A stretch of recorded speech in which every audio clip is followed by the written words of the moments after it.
In the vibrant world of Roman mythology, not all gods and goddesses were cloaked in grandeur and fame like Jupiter or Venus. Some deities operated in the shadows of everyday life, handling the mundane yet essential aspects of Roman society.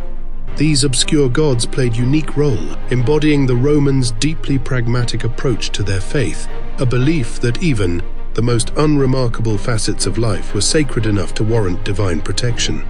Let's journey into the lives of 6 such gods, each representing a peculiar yet significant part of Roman existence. And trust me, some of their roles might surprise you and make you wonder how people ever came up with these ideas. Mutunus Tutunus, one of Rome's most unusual deities, was a god of fertility whose statue left little to the imagination. It was a large phallus, but behind this seemingly risque representation was a crucial figure in Roman wedding rituals. Brides, before their wedding night, would straddle his statue, a symbolic act meant to ease their transition into sexual maturity and ensure fertility in their future union. You might call this the ancient Roman version of a rather awkward bachelorette party. This practice wasn't an anomaly, but rather a reflection of the Romans' candid attitudes towards sexuality, especially in the context of marriage and fertility. Unlike other societies that treated sexuality with secrecy, the Romans were open about its significance as a life-giving force. The myth of Mutunus Tutunus ties into ancient fertility beliefs that equated physical reproduction with the divine, believing that the god's symbolic presence could bless a marriage with prosperity and children. After all, nothing says happy marriage quite like straddling a divine statue. Beneath the bustling streets of ancient Rome flowed the lifeblood of the city, its sewer system. And presiding over this critical network was Cloacina, goddess of the Cloaca Maxima, Rome's famed sewer.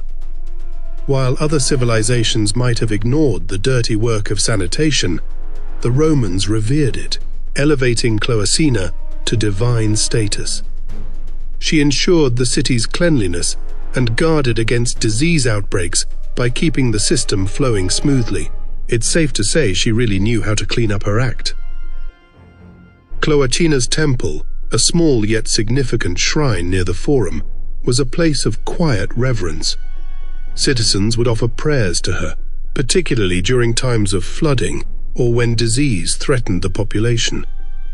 By linking a vital public utility like sanitation to a goddess, the Romans displayed their belief that even the most utilitarian aspects of life were sacred, and that hygiene was crucial not only for health but for the city's divine order.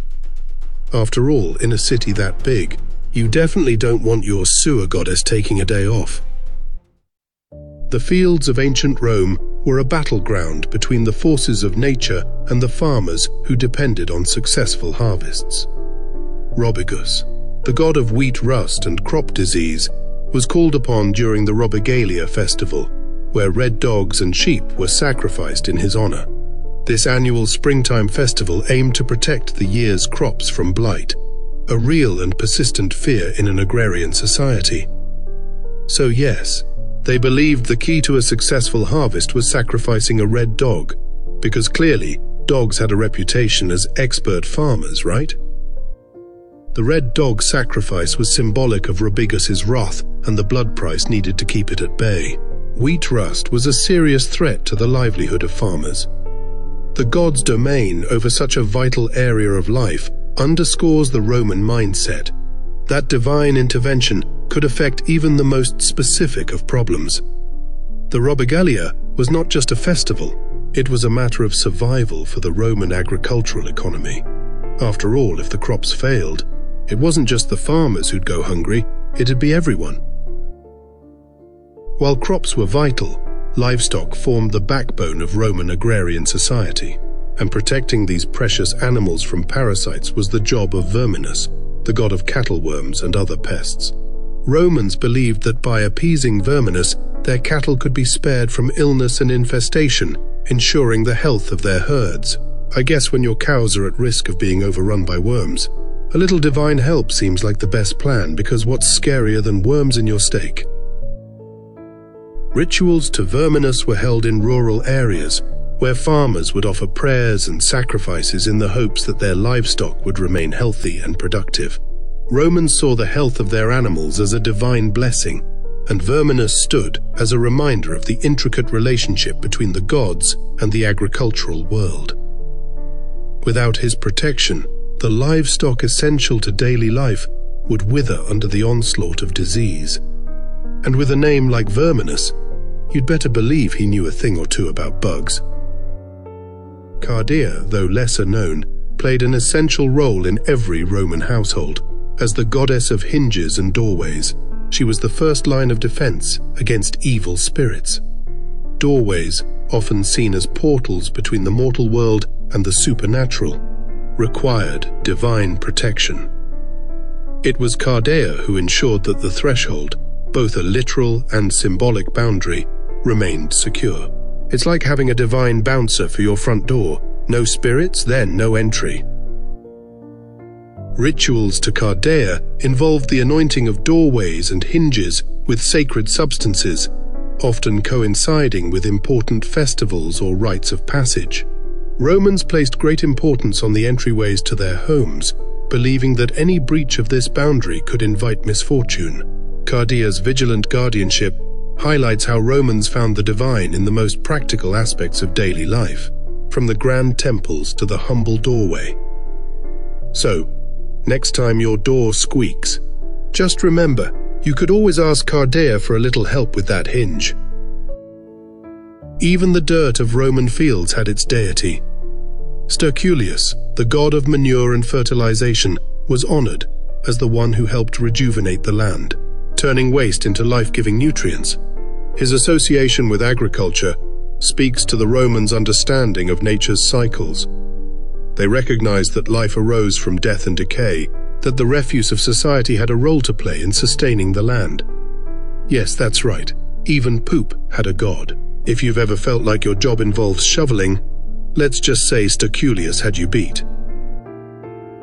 Worship of Sterculius likely involved simple offerings related to the land, and while his domain may seem humble, his importance was undeniable. Fertility of the earth was paramount, and the Romans honored even the most unpleasant aspects of farming as sacred tasks under Sterculius's divine guidance.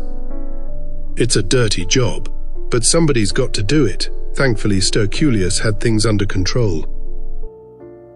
As we peel back the layers of Roman mythology, we see a society that elevated the practical and the mundane to divine significance. From fertility and crops to sewers and doorways, every aspect of Roman life was touched by the gods.